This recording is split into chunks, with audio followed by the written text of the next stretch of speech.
इस वक्त सलीम सीधा मौजूद है। सलीम जी, कैसे देख रहे हैं ये जो आतंकवादियों ने किया, वहां पर जो सैलानी घूमने गए थे उनको किस तरीके से बर्बरता से उनके संग ये इस कांड को किया, गोलियों से उनको भूत दिया, क्या कहेंगे?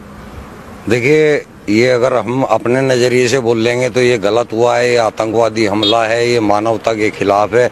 लेकिन अगर आप इसको इस्लाम के नज़रिए से देखेंगे तो ये पुण्य का काम किया है उन्होंने, ये सवाब का काम किया है उन्होंने।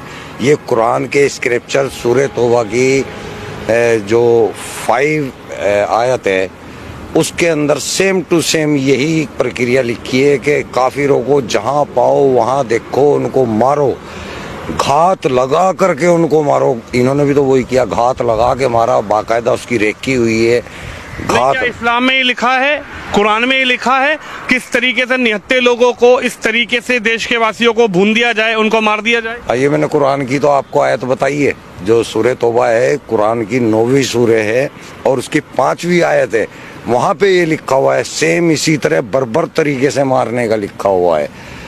सेम ये लिखा हुआ है कि उनको मारो, जब तक मारो जब तक कि वो ला इलाहा इल्लल्लाह कलमा ना पढ़ ले या जजिया देना कबूल ना कर ले, तब तक मारो। यानी कि पूरे हिंदुस्तान के हिंदुओं का यही हसर होना है इस्लाम के अनुसार। इस्लाम के अंदर अल तकिया नाम की चीज़ होती है, आपने सुना होगा अल तकिया।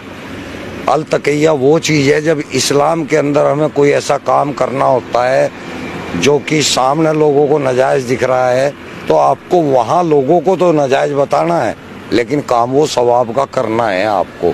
इसको बोला जाता है अल तकिया। तो ये अल तकिया करते हैं, जो कहते हैं ना हिंदू मुस्लिम भाईचारा, ये अल तकिया है, ये कुरान के अंदर है, हदीसों के अंदर है। मुसलमानों को तो, मैं इंडिया के मुसलमानों की बात कर रहा, बाहर के नहीं। मुसलमान इंडिया का जो है वो अनपढ़ है, उसको कुरान के बारे में कोई नॉलेज नहीं है। इसलिए अगर वो भाईचारे की बात कर रहा है तो वो ठीक कर रहा है, लेकिन वो इस्लाम के अनुसार गलत कर रहा है। इस्लाम के अंदर कोई भाईचारा इस टाइप का नहीं है। इस्लाम के अंदर केवल मुस्लिम मुस्लिम भाईचारा है, हिंदू मुस्लिम भाईचारा कोई नहीं है। आप पढ़ के देखें या किसी आलिम से बात करके देखें। अब मैं भी आलिम ही हूँ, मैं आपको बता रहा हूँ।